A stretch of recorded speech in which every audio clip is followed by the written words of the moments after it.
তিন নম্বর কলিয়ারিতে লোকাল ছেলে নিতে হবে, সমস্ত গ্রাম কমিটি জিন্দাবাদ। 2 নম্বর 3 নম্বর কলিয়ারিতে लोकल ছেলে নিতে হবে। चिनाकुली 2 नंबर कोलियरी में स्थानीय लोगों ने किया जोरदार विरोध प्रदर्शन। स्थानीय युवाओं को काम पर रखे जाने की मांग पर समस्त ग्राम कमेटी ने आज फिर एक बार चिनाकुली 2 नंबर कोलियरी में जोरदार आंदोलन किया। साथ ही वहां पर काम कर रहे बाहरी लोगों को भगा दिया। घटना की जानकारी मिलते ही कुल्टी थाना प्रभारी कृषेदु दत्ता और नियामतपुर फाड़ी प्रभारी अखिल मुखर्जी दल बल के साथ पहुंचे। मामला को शांत करने का प्रयास किया गया, परंतु ग्रामवासियों इतना उग्र थे कि पुलिस भी मामला को शांत नहीं करा पाए। समस्त ग्राम कमेटी के सचिव सपन महतो का कहना है कि चिनाकुली 3 नंबर कोलियरी में आंदोलन हम लोग से काफी पीछे किया, जिसमें कंपनी ने उसके 15 आदमी को काम पर रख लिया और हम लोग बीते 2 महीने से आंदोलन कर रहे हैं। प्रबंधन ने कई बार बैठकें किया, पिछले सप्ताह में भी बैठक हुई थी जिसमें पुलिस भी मौजूद थी। उस समय कंपनी प्रबंधन ने 4 दिन का समय मांगा था। 4 दिन बीत गया, उसके बाद भी किसी को काम पर नहीं रखा गया।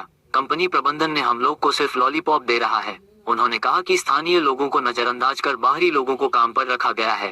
काम शुरू करने से पहले ग्रामीणों को आश्वस्त किया गया था कि कंपनी शुरू होने पर स्थानीय लोगों को प्राथमिकता दी जाएगी, लेकिन कंपनी ऐसा नहीं कर बाहरी लोगों से काम ले रही है। फलस्वरूप स्थानीय लोग बेरोजगार हो गए हैं। आखिरकार आज भी आंदोलन के बाद कॉलरी मैनेजमेंट ने बताया कि आज 20 स्थानीय युवाओं को काम में रखा जाएगा और 10 स्थानीय युवाओं को 7 दिन के अंदर ले लिया जाएगा, जिसके बाद आज स्थानीय लोगों ने आंदोलन को समाप्त किया। চলছে যেমন গত শনিবার হয়েছিল, শনিবার আন্দোলন হয়েছিল, আমাদেরকে বলা হয়েছিল যে আপনাদের 15 জন নিচ্ছি, কিন্তু আমরা ওইটাতে 15 জনে মানিনি এবং সেম আন্দোলন আজকে আবার শুরু থেকে ওইটাই হয়েছে। আমরা 50 জনের দাবি নিয়ে এসেছিলাম।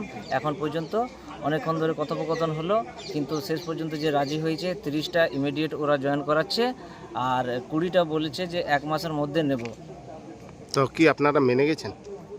হ্যাঁ, অনেকক্ষণ মানে আলোচনার পরে আমাদেরকে মেনে নিতে হলো এবং ওদেরকেও প্রথমত আমরা ওদেরকে বলেছিলাম 50 জন নিতে হবে ইমিডিয়েট, তারপর 14 জন এক্সট্রা মানে গার্ডের জন্য।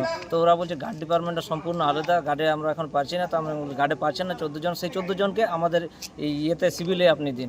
তো বলছে না এতজন তো হবে না, সিভিলের কাজ যেহেতু শেষ হয়ে এসছে সেই কারণে আমরা ওদেরকে ইমিডিয়েট এখন 30 জনেই রিক্রুটমেন্ট করতে পারবো। 30 জন ওরা মানেনি, প্রথমত 20 জন বলছিল। অনেক কথোপকথনের পরে 30 জনে রাজি হলো। আমাদের ম্যানেজমেন্টে যে পলিসি যে আছে ওটা আপনাদের উপরে ক্লিয়ার করে দিয়েছি আমরা। ওনাদের দাবি দেওয়া ছিল কি 50টা লোককে আবার নিতে হবে স্থানীয়। আমাদের কাছে এখন যেহেতু আমরা হ্যান্ডওভার পাইনি, আমাদের এখন তৎকাল যা সিভিলে কিছু কাজ করছে তার জন্য আমরা কিছু বলেছি কিছু লোক আপনি লিস্ট দেন, তার মধ্যে থেকে আমরা নেব। কটা দিয়েছে?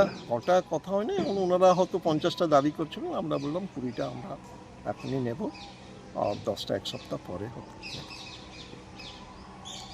এই যে বারবার যে আন্দোলনটা হচ্ছে সে নিয়ে আপনাদের কতটা প্রবলেমকে আপনারা ফেস করছেন? প্রবলেম শুনুন, আন্দোলন হলে আমাদের কাজটা স্থগিত হয়ে যাচ্ছে। আমরা যে কাজ করতে এসেছি আজকেই আমাদের পুরো ম্যান পাওয়ার হ্যাম্পার হয়ে গেছে। তো এরকম তো আন্দোলন হলে সব জায়গায় আন্দোলন যখন হয় কিছু না কিছু ক্ষতি হয়, তো আমাদেরও ক্ষতি হচ্ছে। আমরা চাইছি কি এই ধরনের ঘটনা না হোক।